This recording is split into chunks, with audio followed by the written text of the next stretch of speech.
Nasa taas, nasa baba? Nasa baba? Kasi ilang taon lang? 3 years. Anong diferensya? 30 years. 27.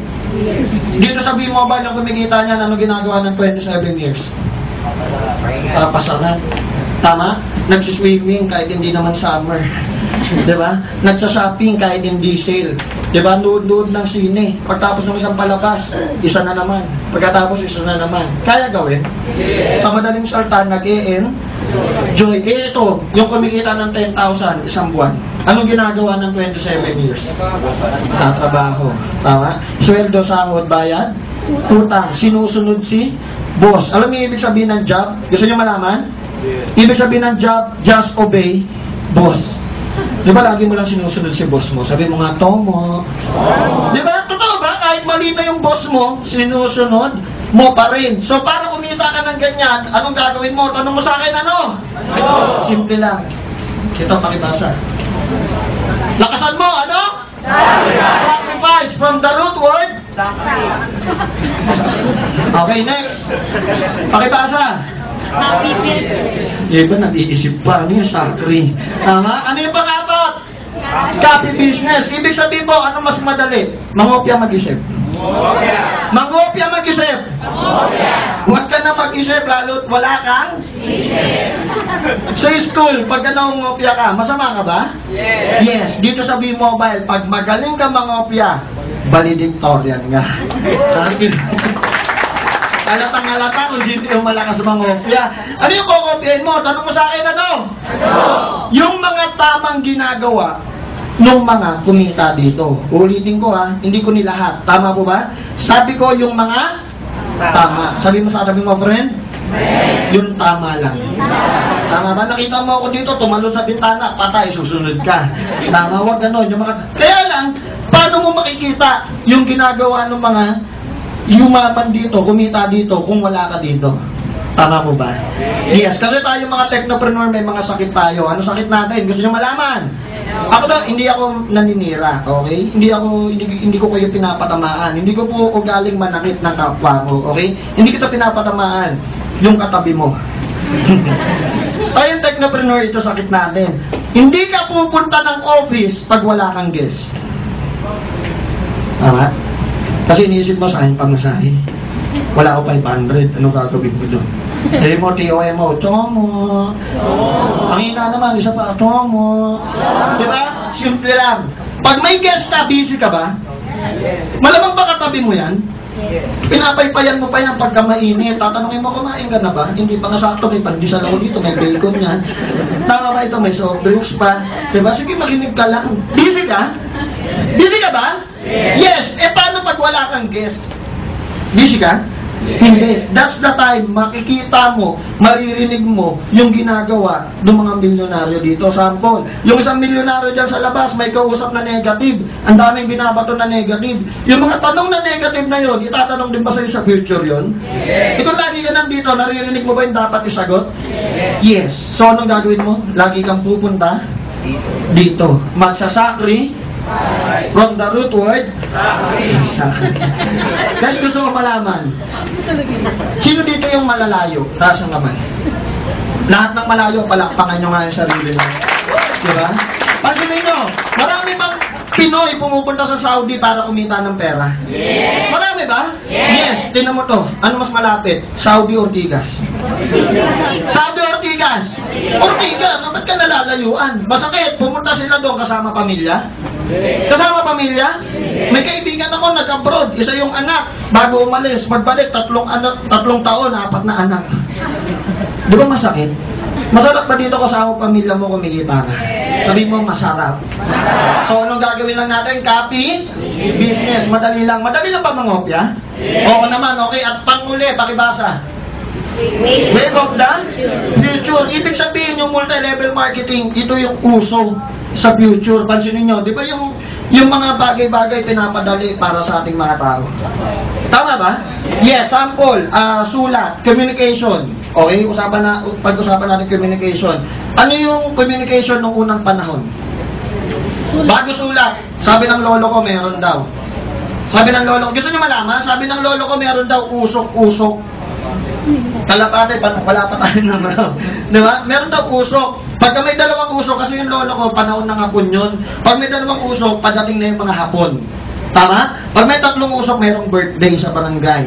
Pag may 5 usok, may kasalan. Pag 10, may piyestahan. Pagka 30 usok na yan, nilusog na ng hapon yung barangay na yan. Okay? So, binago yung technology kasi hindi malaman. Kasi pag nasa area na yung usok-usok, di ba nagdidikit-dikit na yan? Yes, so hindi mabilang. Problema na naman yun. So, pagtago ng technology, anong pinalit? Tanong mo sa akin ano? Sulat.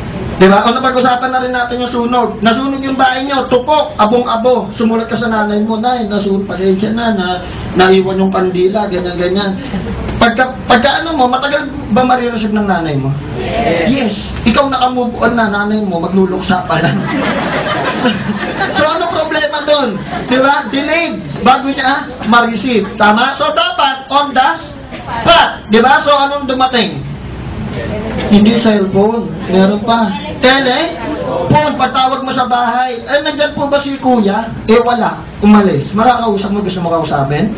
Hindi. So, problema na naman. Dapat, dala-dala ng tao. So, binago na naman technology. Ano na yung dala-dala nun? Pager or beeper. O nag-beep ka. Kuya, tawag ka naman, emergency. Pwede ba pantawag beeper? Kahit ang pasampas mo sa katabi mo, hindi mo pantatawag yun. Tama mo ba? So, anong problema? Diba? Hindi pwede, hindi makakontakt doon. So, anong pinalit? Ayan na. Cellphone, di ba? Yung malaki, yung battery, backpack. Di ba? Yung pag ginampas sa'yo, sigurado, patay ka. Di ba? Ang problema naman doon, yung tatay, yung one-liner. Pag may nag-text sa'yo, ganyan. Tama ba? Pag hindi mo nabasa, ulit ka na naman, basa ka na naman. Ngayon, cellphone, pinaliit. Kahit talang buhay mo, marireceive. Yes. Mababasa? Yes. May okasyon, kailangan picture-picture. Cellphone, nilagyan ng kame. Tara, kailangan ng video. Cellphone, nilagyan ng video. O, tama ba? Mahilig ka sa music. Cellphone, nilagyan ng MP3. Mahilig ka sa game. Cellphone, nilagyan ng games. O, mahilig ka sa Facebook. Cellphone, nilagyan ng Wi-Fi. Kaya huwag ka magulat pagdating ng panahon, pagtapos mo gamitin ang cellphone mo. O, Han, saan ka ba? Ortigas ba yan? Sige, pupunta ako dyan. Dalhin mo ako sa Ortigas. Palakpakan nyo naman yun. Sabi ka na. Dadating ba yung panahon na yun? Kahit na yung technology natin, nasa negosyo tayo. Paano ba yung negosyo ng unang panahon? Ano ba yung negosyo ng unang panahon? Barter? Change. Tama? Paano yun? Example, 5 manok, 1 kalabaw, kapalit ng 1 maganda mong anak, payag ba? Anong problema doon?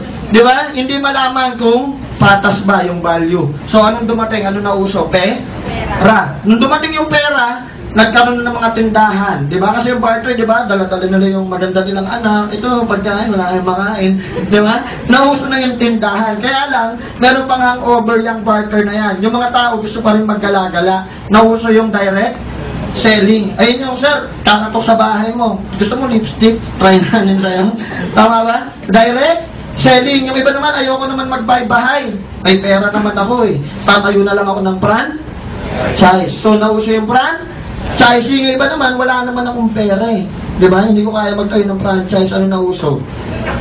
Multi-level marketing. Tanong, magkano lang investment? Magkano lang? Sa maliit na investment, kaya mo bang kitain yung kinikita na may-ari ng Jollibee? Kaya hindi?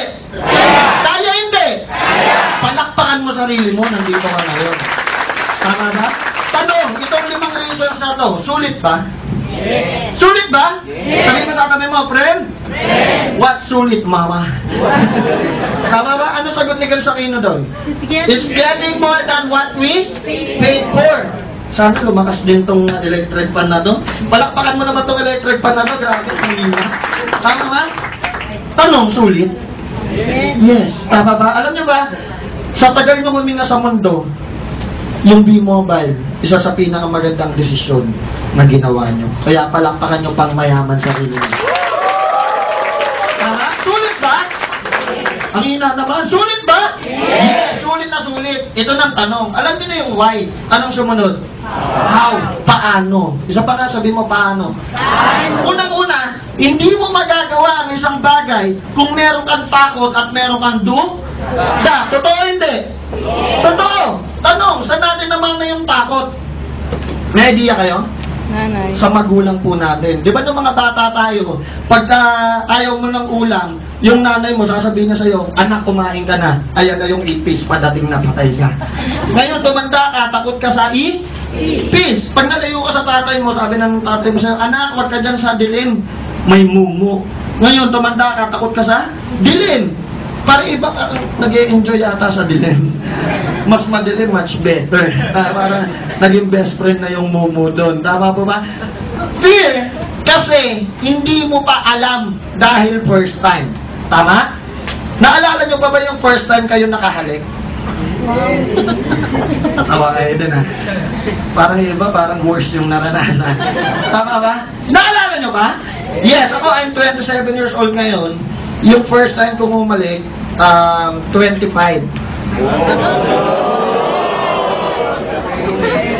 Di ka naniniwala.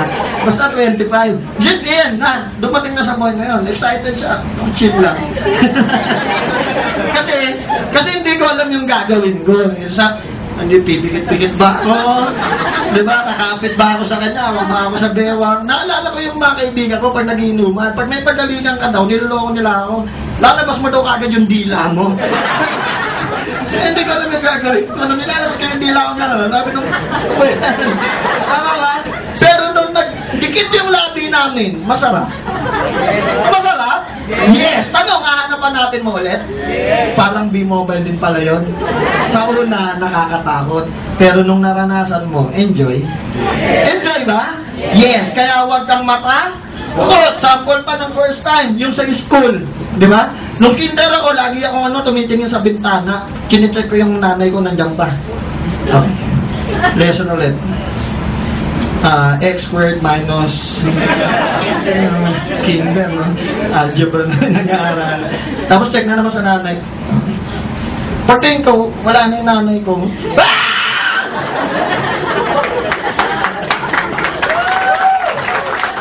Kaya simple lang. Bakit ganon? Kasi pag wala yung nanay ko, ang alam ko, kakainin ako ng mga classmates yun. Kasi hindi ko alam na mahalaga pala ang aaral. Di ba? Nung huminto nga ako sa school, ang sama-sama ng loob ko.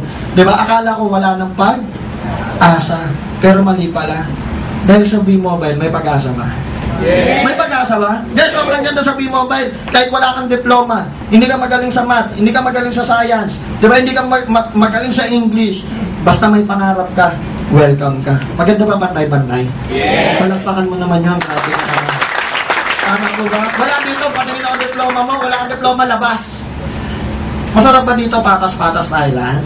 Yes, okay. Ano naman yung doubt? Ayan naman yung maraming aspeto yan, yung doubt na yan. Perfect example, pinag-ano ba kayo? Prospect listing. Pinag-prospect listing ba kayo nung Tuesday? Yes, prospect listing ka. Nalista mo yung tita mo, ito tita ko, nagtatatayo 6 to, 10 barangay hawak nito. Dami kailangan, no? Naisip mo, hindi, mayaman na pala to. Wag na lang. Kinos out mo. After 1 month, nagulat ka. Nakita mo sa baba, may dala na 87 na kids, master dealer pala yung tita mo. Sabi ng tita mo, member ka pala, hindi mo sinabi. Nakakuha pa sa akin, naabutan ako ng flyer sa palengke. Tanong, sayang? Sayang ba? Simple lang. Huwag na huwag ka magdidesisyon sa kapwa mo. Kahit anong itsura niyan, yung iba naman ganito. Pangit suot, walang 3988. Diba? Mukhang pulubi, wala to. Wala to. Hindi kaya to, 3988. Tanong, masama ba mangusga? Anong karapatan mo mangusga? Tao ka lang din naman. Tama po ba? Masama ba yun? Yes, wag na wag ka magdidesisyon sa kapwa mo. Subukan mo. Naintindihan? Yes, okay. Para matanggal natin yung fear and doubt. Okay? Kasi pag meron ka yan, wala ka bang action? Pag wala kang action, wala kang resulta. Totoo hindi? Totoo. Tama? Simple lang. Ito gagawin mo. Pakibasa. Knowledge. Hindi lang basta knowledge. Right? Knowledge. Kailan mo dapat magkaroon ng right knowledge? Walang ibang panahon, right? Now. Kaya palakpakan yung sarili nyo, nandito kayo ngayon. Tama? Natututo ba? Yes. Okay. So, dapat ka matuto ngayon kasi simple lang. Pag ginawa mo na yung negosyo, matututo ka, magkaka-edge ka na ba? Yes, araw-araw, more than 500 ang nagiging bagong member ng B-Mobile. Tanong, lampas ba kayo 500 ngayon? Wala. Nasaan yung iba? Ha? Nasaan yung iba?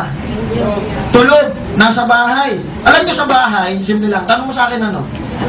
Alam nyo sa bahay, mga kamag-anak natin negative. Tama ba?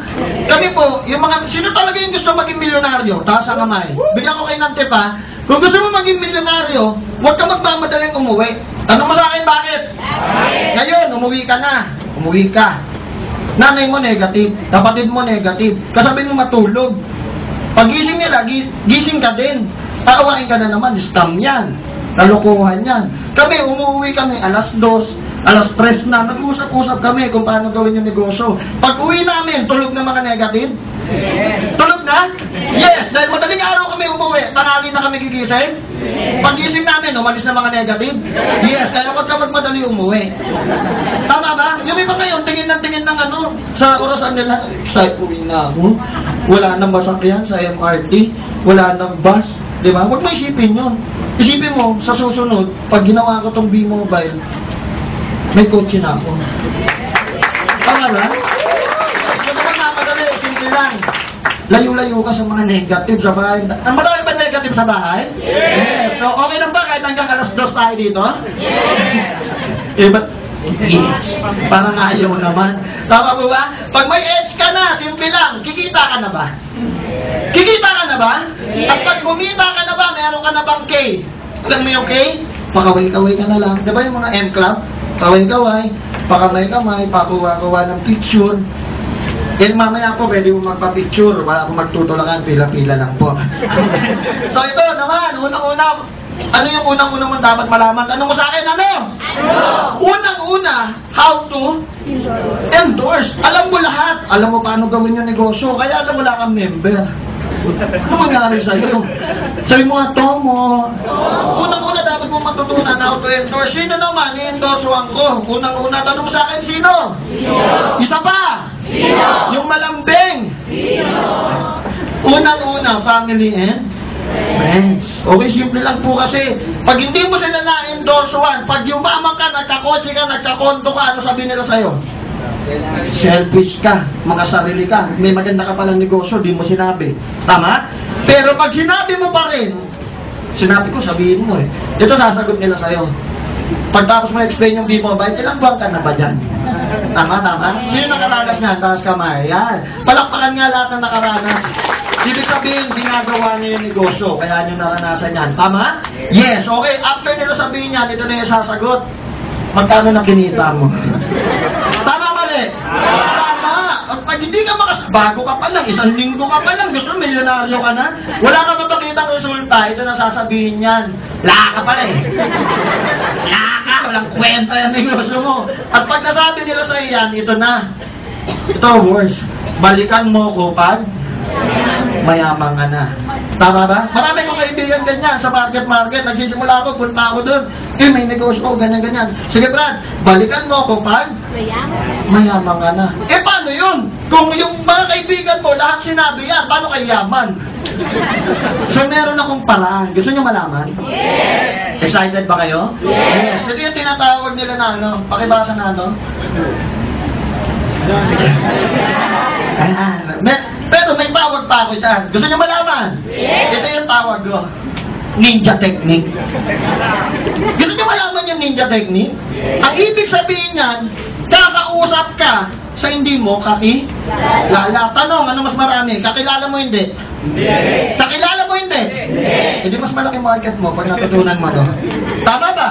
Yes! Ibig sabihin yan, mga nakatabi mo, sa mall, sa upuan, sa jeep. Ako po, nung nagsisimula ako sa B-Mobile, may motor ako.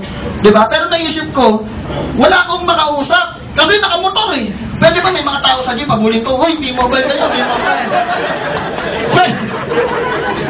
Pwede ba yung gano'n? Nakamotor ka? Diba? Hindi pwede. Kaya, ginawa ko, iniwan ko yung motor sa ano. Nakaya ko tricycle driver, bigyan ko ng flyers, sa jeep. Diba? Pateros, Pagodalupe, MRT, lahat. Para may makatabi lang ako. Diba? Ginawa ko ng paraan. Okay? Tanong. Tingin nyo, may mga sasali kaya na hindi kakilala. Believe me. Kasi yung mga hindi ka kilala, hindi nila kaya gawin yung ano, yung ganito sabihin sa'yo, ilang buwan ka na dyan? Ma'am, hindi mo ako kakilala, in-explain ko sa B-Mobile, sabihin mo sa akin to, baka matakot ka, baka masamba na niya.